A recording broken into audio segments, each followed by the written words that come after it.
Well, hello everyone and welcome to Descent Journeys into Dark Second Edition. I am going to go through Rylan Olliven's deck in a corruption. Rylan Olliven. Let's get that right, okay? Well, anyway, you start off with the card Friend or Foe. Exhaust this card at the end of your turn and choose one monster. Until the start of your next turn, a hero cannot declare that monster as target of an attack if there is another monster within 3 spaces of that monster. Place 1 threat token from the supply on that monster's base as a reminder. This card does not refresh as normal, refreshes the card at the end of each quest, and it costs 1 to use. So, good card to use, especially when it's all about the heroes need to kill a certain kind of monster, and you just use that. It's also good if the monster is also very, very big. So, block a corridor. So you have let's just say the Shadow Dragon. 3 spaces behind it is a Goblin Archer. Well, what are the heroes going to do? Nothing? Rest? Oh, okay, it does only lasts for that 1 turn, but still, it's a good card to use. I'd like to say. Anyway, next one. One that costs 2 to buy. Thieves Guild. Okay, so exhaust a card after setup of an encounter to look at the top 3 cards of the search deck. Place 2 of those cards on top of the deck in any order of your choice and place the remaining card on the bottom of the deck. It costs 1 to activate. This is probably a good card for me because practically every single time when I'm playing this, the heroes, about 50%, maybe actually say 60% of the time, get that dumb, stupid treasure chest. Oh. But if that doesn't really happen to you, you could probably ignore this card.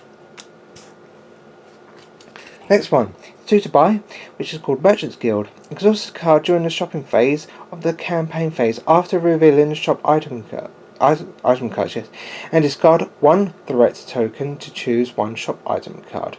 That card costs an additional 50 gold pieces to purchase. It's not to use, but then you're still using 1 threat token anyway, so what's the point when you just put that as naught into 1 and then you can skip that bit. Long story short, 1 threat token on 1 shop item card, costs 50 gold more, and that's really about it. Is it really worth it? For me, I don't really think so, unless you know that the heroes group is small, then perhaps it is worth it. If it's big, like 3 to 4, if they have a scout, ignore this card. 2 to 3, if they don't have the scout, this card might be useful. Anyway, next. Shadow Council costs 2 to buy. Exhaust this card after setup of a first encounter of each quest and place up to 3 Overlord cards from your hand face down under this card. Gain 1 threat token for each card placed under this card. While this card is exhausted, you cannot use cards under this card. When you refresh this card, discard all cards under this card. This card does not refresh as normal. Refresh this card at the end of the first encounter. It's 1 to use. This is a good and bad card. You could gain up to 3 threat. Well, you have to spend 1 first, so there's absolutely no point in using 1, so it's really have to be 2 to 3 cards to be placed under this. Yeah, if you think those cards aren't going to be worth it, use it. It really all depends on the kind of basic deck and also your class deck as well. If your basic deck isn't really all that good, then this could be worth it. Otherwise, it's a skip, really. Next one, we have Traitorous Friend free to buy. Exhaust this card when a hero starts his turn. That hero tests willpower. If he fails, he suffers fatigue equal to his willpower. If he passes, gain 2 threat tokens. This card does not refresh as normal. Refreshes card at the end of each encounter. Costs 1 to use. So you could potentially get an extra 1 threat, really, for using this.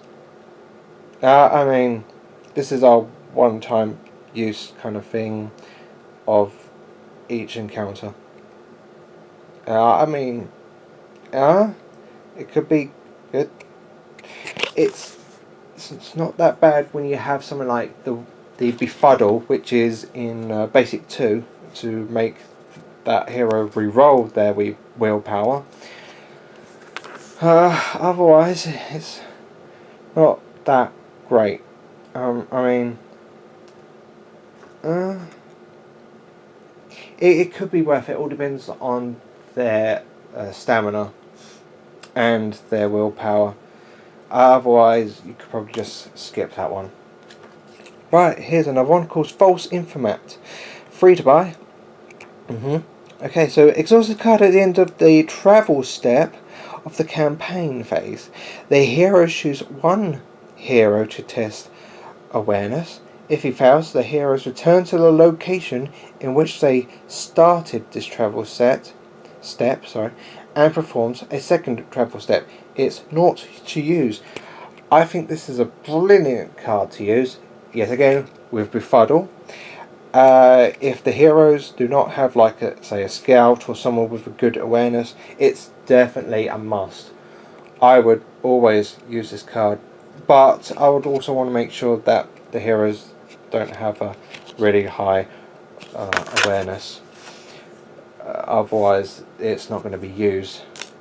It may or may not be. All depends on, yet again, the heroes. One of Us. Free to buy. Exhaust card when a hero tests willpower. Yeah, again, it's a willpower thing. And there's plenty of creatures that does willpower as well. Anyway, immediately move that hero up, of course on fails, move that hero up to his speed. Then, don't know why there's a comma there, doesn't need a comma. Then perform an attack with that hero as if he were one of your monsters. This card does not refresh as normal. Refreshes card at the end of each encounter. 2 to use. It's kind of costly, but it's very, very handy. It's like, I would use this card to make like a warrior test their willpower for some strange reason. I don't know, maybe I use Tracious Friend, and when they fail, use this. Make them move away to the objectives of where they need to go, attack someone that's got range. Yeah, hilarious. Absolutely hilarious. Right, here's one. Deceitful Scribe. Free to buy. Use this card during the spend experience points setup of the campaign phase. You receive 1 experience point. Then return this card to the game box. Not to use.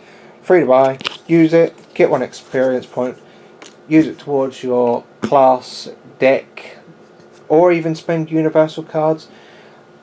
A must have. I will always go for that, no matter what. Seriously. It's always getting more experience points. The more experience points, more belly for your class deck, and of course those, always check out those universal cards. They are very good. Right. Mage's Guild, which is 4 to buy. Exhaust this card at the end of your turn. Each hero tests willpower, knowledge. Right. Each hero who fails suffers 1 fatigue. Well, that's pretty good already. If 2 or more heroes fail, draw 1 Overlord card. Oh, that's quite nice. If 3 or more heroes fail, 1 of those heroes is stunned. Okay, that's quite nice. Of your choice, of course. If 4, I don't know why it's got or more. Oh, I think I know why it's got or more, because of ally. Anyway, fail, gain 1 threat token. This card does not refresh as normal. Refresh this card at the end of each encounter, and it's only 1 to use. Yes, this card is amazing. I mean, seriously. 2 or more, you just get to draw an overlord card, but 3 or more, yeah. Okay, this card might not be as useful if it's only 2 heroes. If it's 2 heroes, you could probably easily skip this one. If there's 3 or more, get it.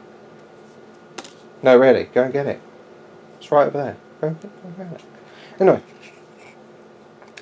Next, we have the last one, which is Summon Rylan Olliven, which is free to buy. So you exhaust the card after setup. Choose 1 open monster group, replace 1 master and 1 minion. And if Rylan is defeated, return this to the plot deck.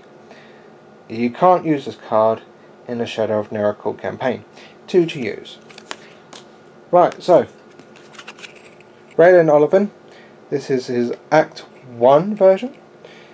He has, as an action, Influence. Surge Subdual, Surge 2 damage.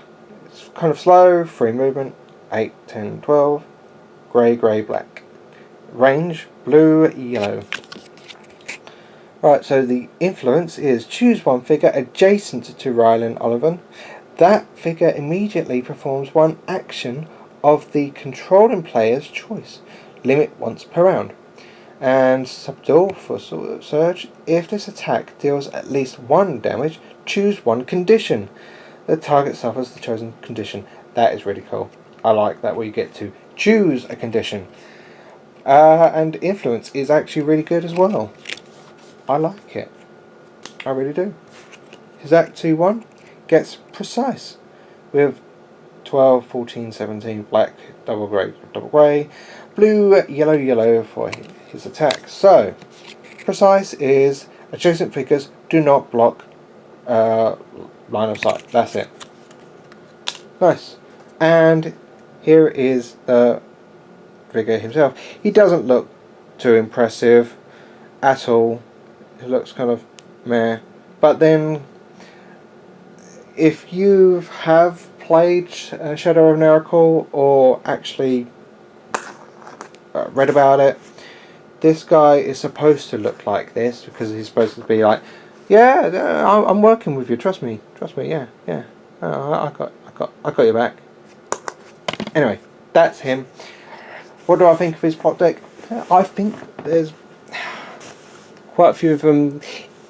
It's a hard one to go by because it's literally all about how many heroes there are, what heroes are being used, and what kind of basics are you using, basic 1 or 2, and then again the 4th one is what classes you're going to be using.